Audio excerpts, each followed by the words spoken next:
When you hear the word deportation, which country comes to your mind first?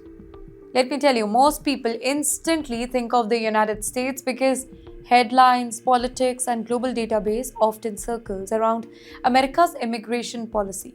What if the biggest deportation story is happening somewhere else? Somewhere far less discussed, yet far more intense. You're watching Times XP. It's me, Dhriti Atri.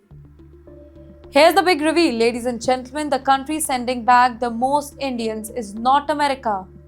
Yes, you heard that right. In 2025, thousands of Indians were deported from different parts of the world. But here's the shocking number. Saudi Arabia alone deported more than 13,000 Indians. In the meantime, the US deported about 3,800 Indians during the same period of time, which basically means that deportation from Saudi Arabia, it was several times higher than America. And suddenly the global migration story looks very different, right? Let's talk about the scale, bigger than you think. This isn't just about two countries. Government database show that over 24,000 Indians were deported from 80 plus countries in 2025 alone. Saudi Arabia topped the list, by the way, followed by nations like the United States, UAE, Myanmar, Malaysia, Bahrain. It's not one region, it's a worldwide trend. But why are so many Indians being sent back? The reasons are complex, emotional, and often heartbreaking.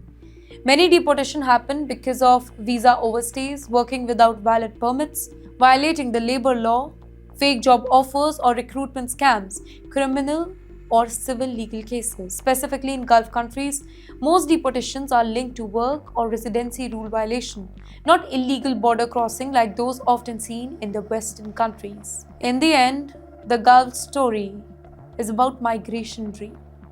For decades, the Gulf region has been a magnet for Indian workers, construction laborers, caregivers, drivers, domestic helpers.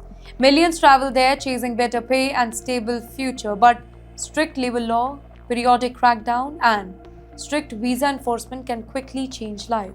One expired document, one job violation, and the dream can collapse.